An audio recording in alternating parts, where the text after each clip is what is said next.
And here we are with part two.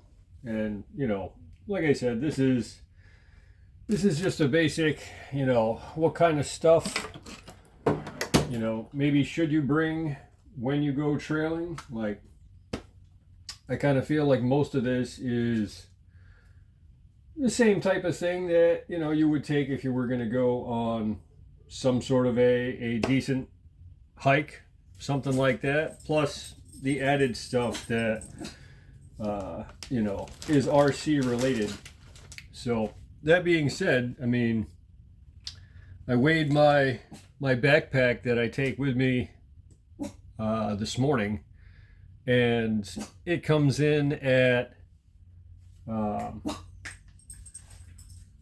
8 pounds 10 ounces, which is not super heavy.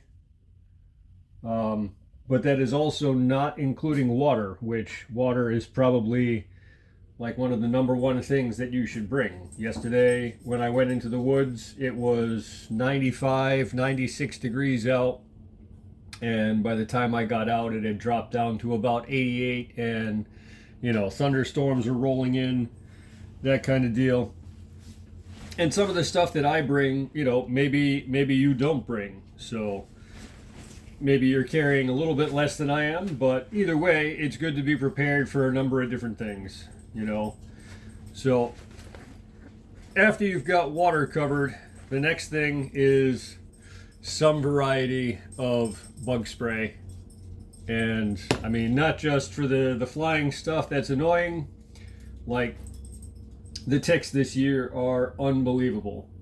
Every time I take my dog with me, I pull 4 to 6 off him when we get back. He just got done with a round of medication for Lyme disease. Like they are out in force this year, and whatever you can do to try and prevent dealing with those things is always for the best. I carry a light jacket in case the temperature drops significantly while I'm out. Things that you don't need. I'm a guy that likes a tobacco pipe, and so I've got my pipe roll with me. So I've got tobacco, but it also has, matches. Not that I expect to be out anywhere long enough to need fire starting equipment, but in the event that I did, that's already there. And I'm only doing probably 2 to 4 miles at a shot. So, I do bring batteries, and I do actually have them in a bomb-proof LipoGuard style case. I grabbed this at the local hobby shop. They got their branding on the front. It's a great little thing to have, good to keep them in while they're charging, when you're in the car traveling with them, when you're in the woods, whatever. Like lipos can be unstable. It's just, it's good general safety. I usually bring 2 batteries with me. One, on the way in, and then one on the way out. I don't necessarily run them completely flat. I get at least 2 miles off a battery, and I will swap it out before it goes flat, just because that way there, I'm going to wind up roughly at, probably a nice storage charge on the battery, so I don't have to worry about, doing anything different with it when I get home. I check the voltage on it, and as long as it's within a reasonable range, then it just goes right into the main battery safe, and I'm done there. I bring some tools with me. I use the Traxxas kit just because it's all self-contained, and it has the majority of everything that you're going to need. Plus, I've got a 4-way that I got with a Kyosho kit, some Velcro, some 2-sided tape, some little lead weights, which, I'm not really using on a trail truck, but they're in there because, I use this toolkit with other vehicles as well. I carry a non-contact infrared digital thermometer lets me keep an eye on the motor and anything else I want while I'm out there. And yesterday I did 2 miles at, like I said, the mid 90s, and I checked the motor twice, and even at that outside temperature, the hottest that I was able to get was 107. I checked it again, later on down the trail. I was at like 103, 104, which that is entirely reasonable as far as driving temperatures go, in Fahrenheit, mind you. I've got some basic spare parts specific to the vehicle. I've got some electrical tape because that stuff is just super handy to have on occasion. I carry spare double A's for the controller. I like to have some like Lysol wipes and that kind of thing. You just never know, what you're going to need those for.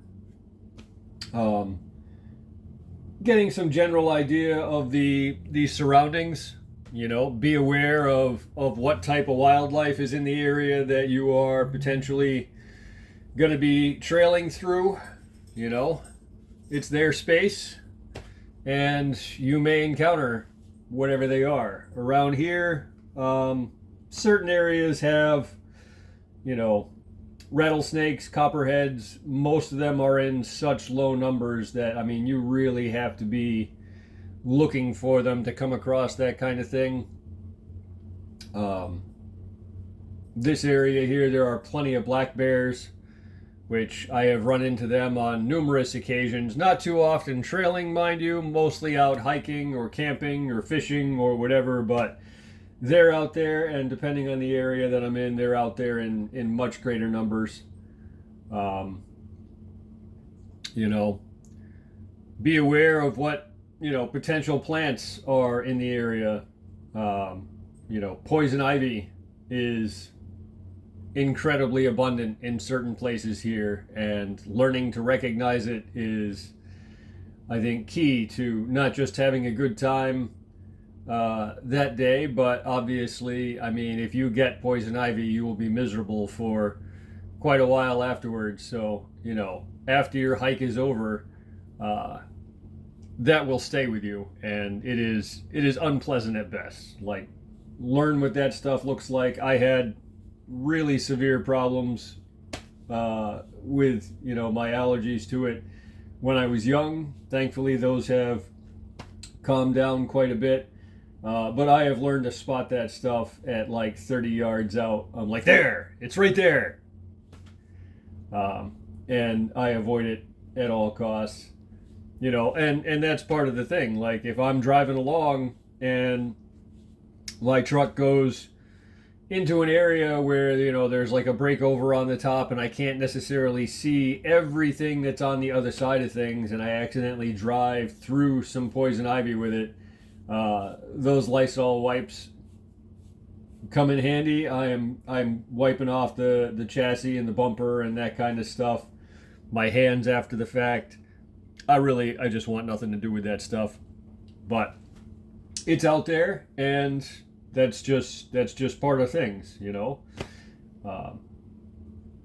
So, that's basically what it is be prepared, bring, what you need to potentially maintain and keep your vehicle going within reason. Bring bug spray and, basic stuff to keep yourself comfortable, whether that's a hat and a pair of sunglasses in case you hit a spot that's particularly bright and sunny, or, if you're someone who minds getting wet, bring a rain poncho with you that packs up nice and light. But ultimately, water is going to be way up there, especially, like I said, this time of year, 95 degrees, you're hiking through the woods, and you're going to get dehydrated. That is not a thing that you want to have happen. as far as, basic things that, people I think might not consider, the concept of trailing with an RC certainly adds an extra element of fun to stuff. It is a great thing to do. It is a nice, easy way to get out and get some exercise and, spend some time in the woods and that kind of thing. If you're new to this idea, I would say definitely stick to places that you are very familiar with, because not for nothing, like, the odds of you on at least one occasion having followed this thing through the trail and not paid any attention to where you're going, and all of a sudden you look up and you're like, I don't actually recognize that rock, those trees, this path, whatever,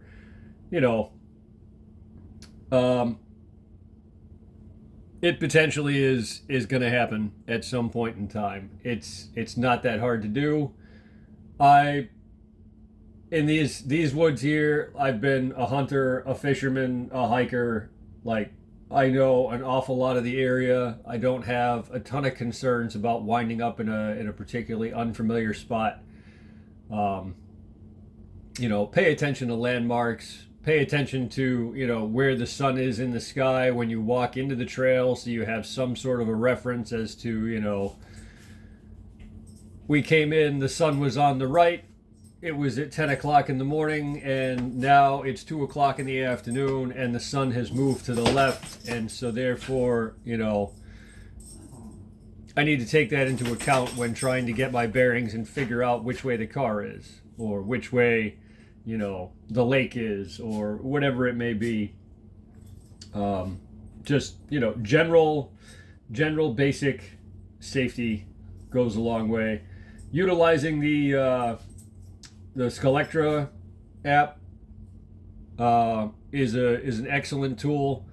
Like, there are certain areas that I go to on more than one occasion, and if I have a busy day going, I've got to cut the grass, I've got to, take the dog to the vet, do some grocery shopping, whatever it is that I'm doing, like, I can look up my previous hikes and trails on that app and go, okay, this loop here is 2 miles because of the changes in elevation and whatever. It takes me approximately, this amount of time. If I get all of this stuff done by 3 o'clock this afternoon, I know I have time to go and complete this loop, get some RC time in, and it allows me to plan those types of activities into my day. That being said, of course, you could also be totally wrong about how long it's going to take you.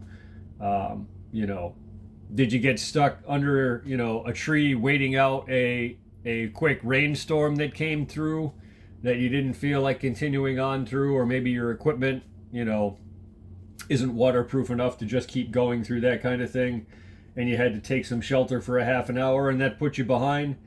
Things happen out there. Bring a flashlight with you in case, for whatever reason, you run over time, you got too busy watching your tiny truck do awesome things, and now you're stuck walking out of the woods in the dark. A headlamp, a flashlight, that kind of stuff goes a long way. Either way, be prepared, understand your surroundings, bring what you need to stay safe and comfortable, and overall have a good time. All right? We'll see you next time.